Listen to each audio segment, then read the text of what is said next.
ચાલો બજાર બિલ્સમાં તમારી પ્રાઇસ લિસ્ટ બનાવવાની પ્રક્રિયા જોઈએ. એ ખૂબ જ સરળ છે. તો તમે તમારું પ્રોડક્ટ કેટલોગ બનાવી રહ્યા છો. ઠીક છે, ચાલો સીધા જ શરૂ કરીએ અને તેને પૂર્ણ કરીએ. સૌપ્રથમ પ્રાઇસ લિસ્ટ સ્ક્રીન પરથી આઇટમ ઉમેરવા ફક્ત તે પ્લસ આઇકોન પર ટેપ કરો.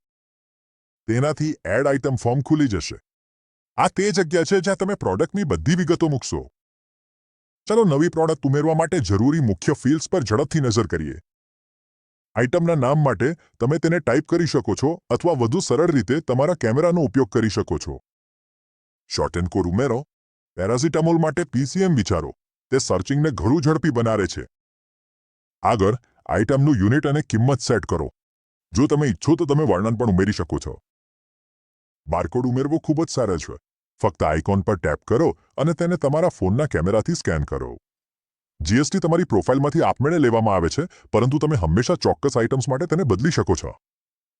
હવે તમે વસ્તુઓ ઉમેર્યા પછી શું થાય છે? સારું, અહીંથી તે ખરેખર રસપ્રદ બને છે. તમારી લિસ્ટ તમારા બધા ઉપકરણો પર સિંક થાય છે અને લોકલી સેવ થાય છે, તેથી તે હંમેશા ઓફલાઈન કામ કરે છે. અને અહીં સૌથી શ્રેષ્ઠ ભાગ છે, તમારું બિલિંગ ક્યારેય અટકતું નથી, ભલે તમારું ઇન્ટરનેટ બંધ હોય.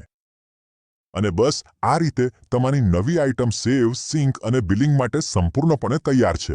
અને આ રહ્યું તમારી પ્રાઇસ લિસ્ટ બધી રીતે તૈયાર છે. ગમે ત્યારે ગમે ત્યાં ઉપયોગ કરવા માટે તૈયાર છે.